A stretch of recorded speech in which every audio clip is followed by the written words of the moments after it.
Gloire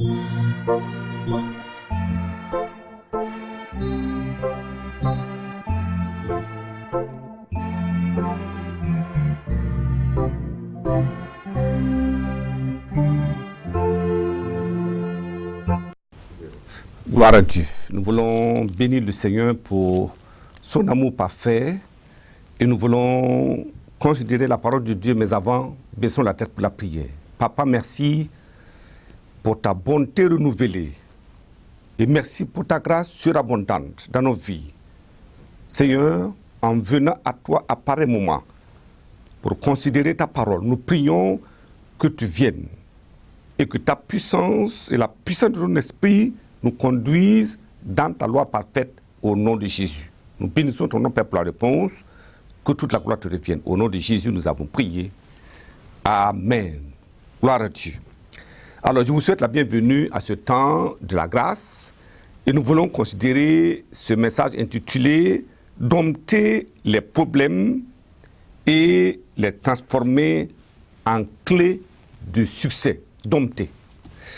Alors, comment on peut dompter les problèmes et les transformer alors en des clés de succès? Regardons dans la parole de Dieu, Jérémie chapitre 1, nous lisons le verset 11. La parole de l'Éternel me fut adressée en ces mots. Que vois-tu, Jérémie? Je répondis, je vois une branche d'amanier. Voyez, une question claire posée à Jérémie. Que vois-tu? Alors, et Dieu lui a dit, au verset 12, et l'Éternel me dit, tu as bien vu, car je veille sur ma parole pour l'exécuter. Alors, cela est extrêmement important. Alors, il y a des gens qui voient des problèmes partout. Partout, à la maison des problèmes, au bureau des problèmes, partout des problèmes. Et des montagnes à déplacer. Et ça les amène effectivement dans la dépression. Les étudiants à l'université, c'est des problèmes. Les parents à la maison, c'est des problèmes. Les travailleurs au service, c'est des problèmes. Et alors, on court à gauche? Non.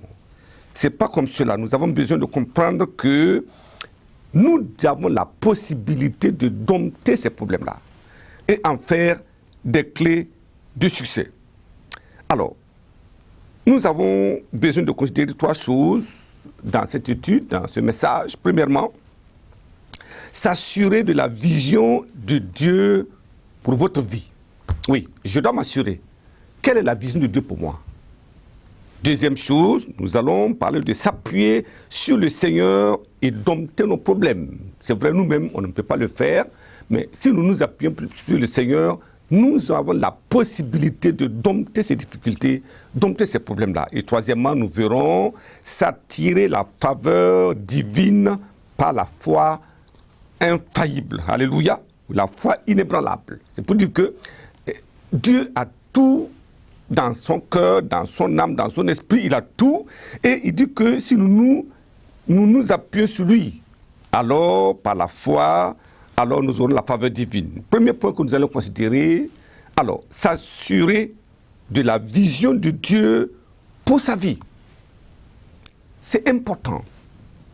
Beaucoup ne comprennent pas ce que c'est que la vision. Nous devons composer avec Dieu. Alors, regardons dans Psaume chapitre 40. Nous lisons le verset 31. Psaume 40, Ésaïe 40.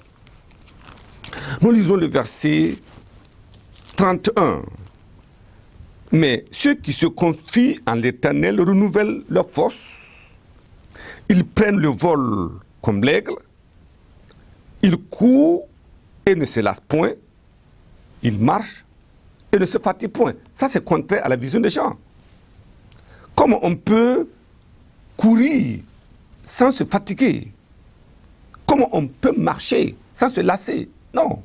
Mais ici, ceux qui se confient en l'Éternel. Vous voyez, ça c'est le secret de savoir que on peut se confier en l'Éternel. Il dit, ils renouvellent leur force, ils prennent le vol comme les aigles. Alors, prenons l'exemple de ce petit aigle dans le nid sur le rocher. Sa maman va aller chercher de la viande et le nourrir. Et l'enfant commence à grandir, le petit commence à grandir, mais chaque fois il voit que sa maman fend l'air et va en profondeur et revient avec du gibier. Alors, ce dernier va finir par se dire, mais tel que ma maman s'envole ainsi, ça, c'est ma vocation. Je ne dois pas rester sur ce nid-là, mais je dois m'envoler un jour. Alléluia. Donc, ça, c'est une vision. Il a vu, comment on appelle, sa maman aigle voler. Il se dit, moi aussi, je dois voler. Si nous sommes les petits frères et les petites sœurs du Seigneur Jésus-Christ, nous voyons ce qu'il fait. Nous pouvons dire, mais moi aussi, je pourrais faire cela. S'il a vécu par grâce, nous pouvons vivre par... S'il a vécu dans la sainteté, nous pouvons vivre dans la sainteté. S'il allait au ciel, nous irons au ciel. Parce que c'est cela aussi qui est important. Quelle est la vision que nous avons? Alors, vous voyez, quand vous prenez le cas de Joseph, Joseph a vu un songe. Et il était persuadé que Dieu lui a donné quoi? La domination. Regardons cela. Genèse chapitre 37. Lisons le verset 5.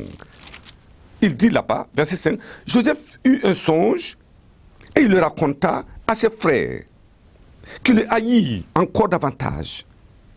Il leur dit, écoutez donc ce songe que j'ai eu. Nous étions allés à lier des gerbes au milieu des champs. Et voici, ma gerbe se leva et se tint debout, et vos gerbes l'entourèrent et se prosternèrent. Alléluia. Ça, c'est clair. La vision était claire et le songe était véritable.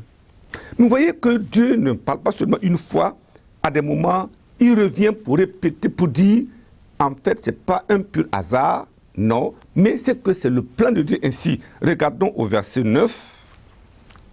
Il eut encore un autre songe et il le raconta à ses frères. Il dit, j'ai eu encore un songe, et voici, le soleil, la lune et 11 étoiles se prosternaient devant moi.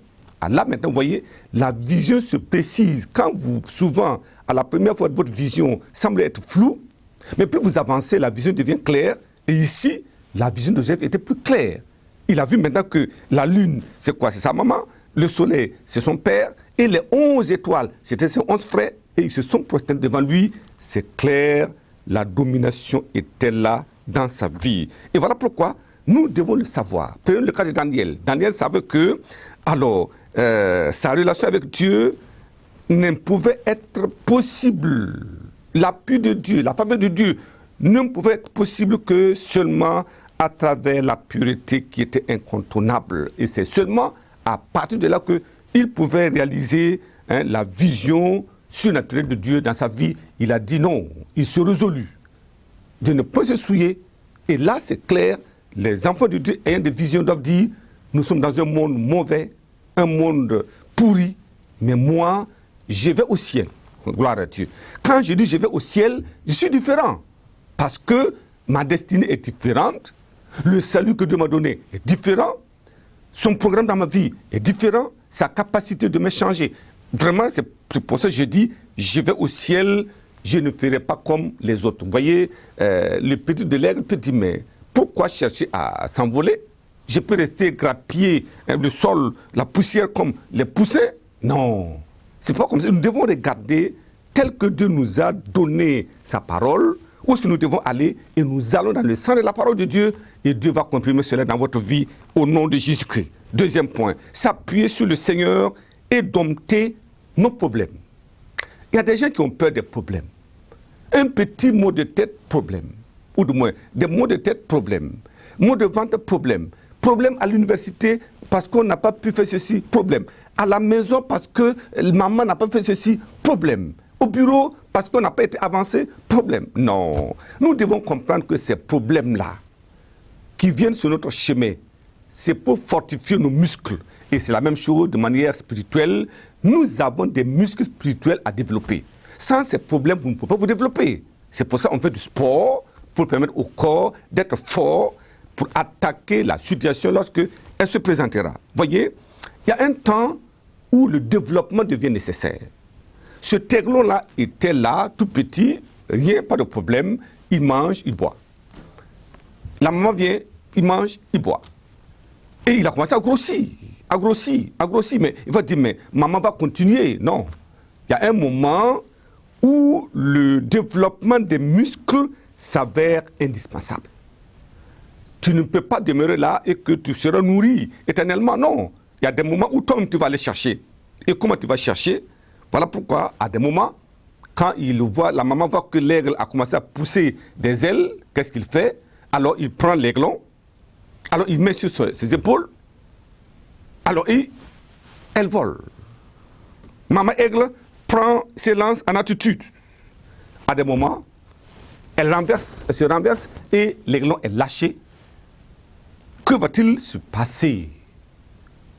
L'aiglon a un choix, soit fermer ses ailes et tomber comme un caillou, ou bien dire, mais j'ai vu maman voler, donc moi aussi, je vais battre mes ailes, même si elles ne sont pas encore fortes, je vais m'efforcer de dompter le vide qui est devant moi. Vous voyez, c'est un vide.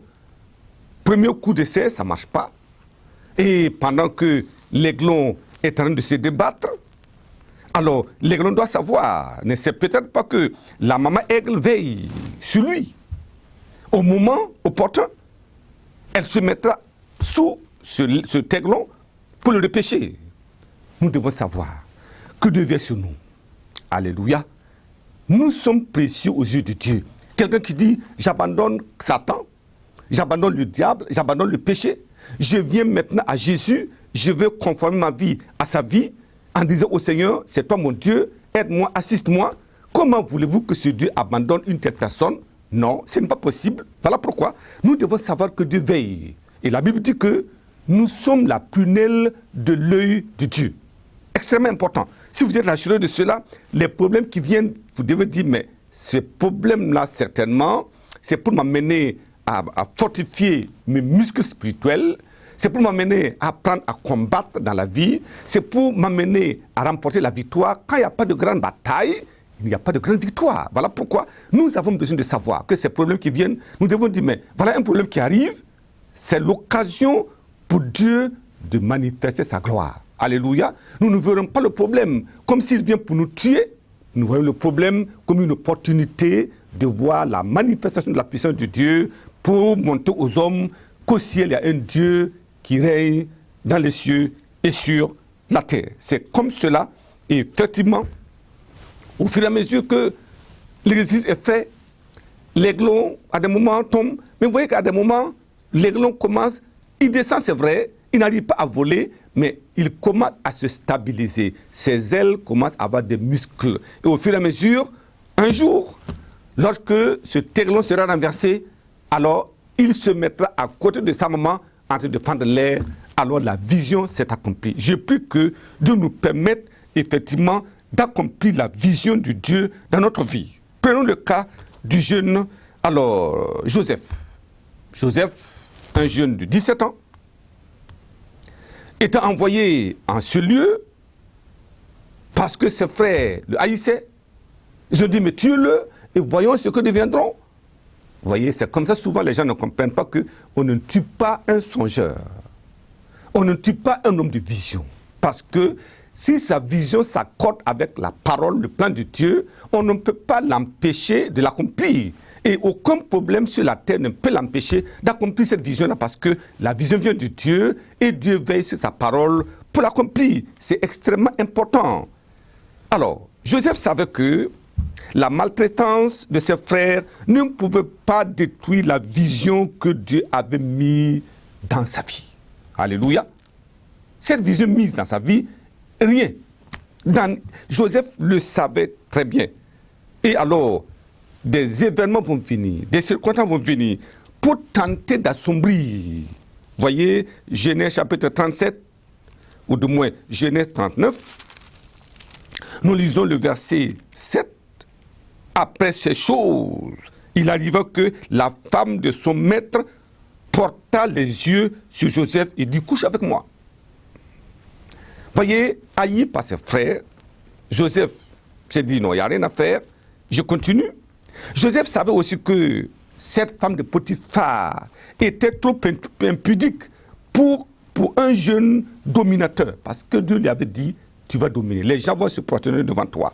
Donc, il se disait, non, cette femme impudique ne peut pas m'empêcher d'avancer la marche avec Dieu.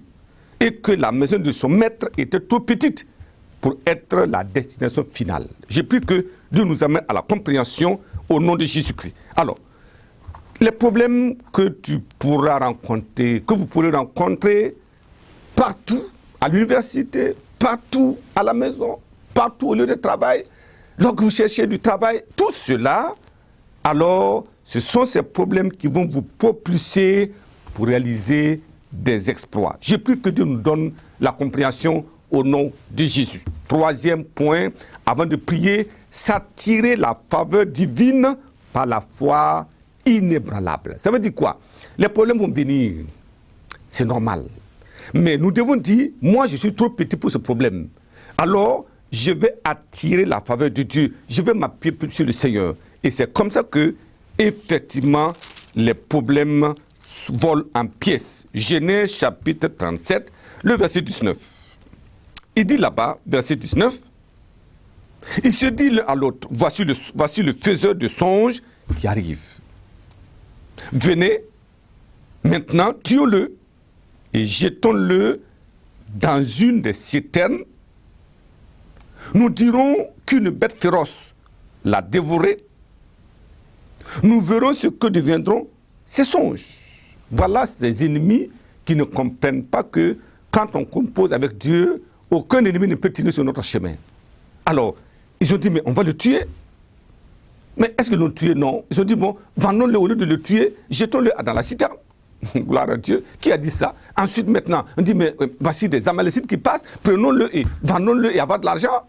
Mais ils ne savaient pas que tout ça allait faire en sorte que le plan de Dieu serait accompli. Les Amalécites ont dit, voici un jeune homme arrivé en Égypte, ils le vendent là-bas. Potiphar le prend, et mais voilà, un jeune homme, et dans sa maison, tout prospérait parce que Dieu était avec lui. Voyez, cette faveur de Dieu dans notre vie. C'est important. Vivant la vie de sainteté, vous verrez la faveur de Dieu dans notre vie. Quand Joseph mettait sa main sur quelque chose dans la maison de Potiphar, alors cette chose-là progressait. S'il faisait des exploits, et Potiphar a dit, toi, je te donne tout, sauf ma femme. Sinon, dans ta maison-là, tout appartient. Fais ce que tu veux parce qu'avec toi, je sais que de grandes choses vont se passer. Alléluia. Je prie qu'il en soit ainsi au nom de Jésus. Alors, ils l'ont jeté, ils l'ont vendu, mais Joseph savait qu'il n'y a rien à faire. Les ennemis de la lignée d'Ismaël ne peuvent pas empêcher la vision de Dieu dans sa vie de s'accomplir. Pas possible. Alors, dans cette maison de Potiphar également, il savait qu'il devait régner, mais pas là-bas, régner sur la nation. Donc, on l'a jeté en prison. La prison n'était qu'une connexion que Dieu avait préparée pour atteindre le sommet de l'État. C'est incroyable. Regardez les difficultés. On va le tuer, on va le vendre. Mais la femme ment sur lui. Il veut coucher avec moi, il a couché avec moi, il voulait faire ceci. Non. Mais on le jette en prison. Regardez les mensonges. Les gens vont essayer de mettre des bâtons dans vos roues. Parler de beaucoup de choses. Mais si vous ne comprenez pas, vous dites, mais pourquoi on me fait ça? Qu'est-ce que j'ai fait? Vous commencez à pleurer, il faut dire non. La vérité est toujours la vérité. Aucun mensonge ne peut survenir sur la vérité. Ce n'est pas possible. Vous êtes dans votre logique de vérité, demeurez là. Et vous attendrez, le mensonge va courir et revenir. Et la vérité va le rattraper forcément au nom de Jésus. Donc c'était comme cela. Et en ce moment-là, alors, il y aura un temps. Arrivé à la prison, Joseph avait commencé encore à manifester la puissance de Dieu. Il expliquait tous les songes. Alléluia. Et un jour, il a expliqué la vision, le songe de deux prisonniers. Et il a dit à l'un, souviens-toi de moi. Mais vous savez, les gens peuvent vous oublier, mais Dieu ne vous oubliera jamais. Quand ce dernier est sorti, il est retourné à son poste au niveau de cet homme de Pharaon. Il a oublié Joseph. Est-ce qu'on vous a oublié? Il n'y a pas de problème. Les hommes peuvent vous oublier, mais Dieu ne peut pas vous oublier. Alors, le jour arriva. Votre jour va arriver. Il y a un temps où on dira, on a besoin de lui. On a besoin d'elle. C'est elle seule. Sinon, il n'y a pas de solution à ce problème-là. Genèse chapitre 41, le verset 8. Genèse 41, verset 8. Le matin, Pharaon eut l'esprit agité. Il fit appeler tous les magiciens, tous les sages de l'Égypte. Il raconta ses songes, mais personne ne put les expliquer à Pharaon. Voyez? Donc, c'était incroyable. Personne n'a pu. Pharaon était irrité contre ses serviteurs et il m'avait fait mettre en prison dans la maison du chef de garde, moi, Genèse chapitre 41, oui, c'est vrai, le verset 11, nous eûmes l'un et l'autre un songe. Donc, il s'est rappelé que dans la prison, il a eu un songe. Et il est parti raconter cela à Pharaon. C'est cet homme-là. Il a raconté et ça s'est passé exactement comme cela. Et il y aura un temps où nous avons dit, c'est lui.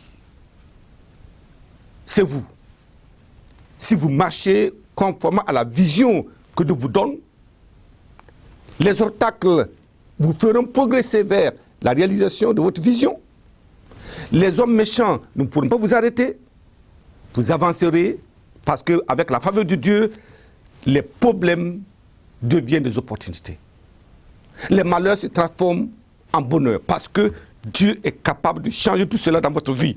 En ce moment-là, la prison ne pouvait plus le tenir longtemps, ce jeune homme qui avait l'esprit du Dieu vivant. Alléluia. Et c'est comme ça qu'est-ce qu'ils ont fait. Verset 39. Verset 39. Et Pharaon dit à Joseph, puisque Dieu t'a fait connaître toutes ces choses. On a dit, mais amène-le-moi. On est parti prendre ce prisonnier. On l'a rasé, on l'a lavé. Joseph est arrivé. Il dit, voici le songe. Voici l'explication. Gloire à Dieu. C'est comme cela. J'ai pris que Dieu nous donne la grâce de suivre ses voies, de marcher avec lui, d'avoir une foi inflexible devant les difficultés, et Dieu nous donnera la victoire au nom de Jésus. Et maintenant, Joseph a dit, non, Pharaon a dit, verset 39, il dit, et Pharaon dit à Joseph, puisque Dieu t'a fait connaître toutes ces choses, il n'y a personne qui soit aussi intelligent et aussi sage que toi. Je t'établis sur ma maison et tout mon peuple obéira à tes ordres. Le trône seul m'élèvera au-dessus de toi. Alléluia. Pharaon dit à Joseph, vois, je te donne le commandement de tout le pays d'Égypte. Pharaon ôta son anneau de la main et le mit à la main de Joseph, le revêtit d'habits de fin lin et lui mit un collier d'or au cou. Alléluia. Voyez, simplement, il est parti, problème sur problème, mais ces problèmes n'ont pas poussé à la royauté. Je prie qu'à partir d'aujourd'hui, vous voyez des problèmes comme des opportunités et Dieu va accomplir son plan dans votre vie au nom de Jésus. Baissons la tête pour la prière en ce moment. Prions maintenant. Nous avons besoin de la fidélité avec Dieu. Nous avons besoin de marcher dans ses voies. Nous avons besoin de compter sur lui. Et alors, en ce moment, de grandes choses vont se passer. Papa, merci pour ta parole. Merci pour les téléspectateurs. Merci pour ce que tu nous as communiqué. Je prie et je demande que nous nous attrapions et nous nous attachions à toi et à toi seul pour vivre la vie de foi inflexible et voir les problèmes dompter et devenir des opportunités au nom de Jésus. Papa, merci pour la réponse. Au nom puissant de Jésus, nous avons prié. Amen. Amen. Que Dieu vous bénisse abondamment.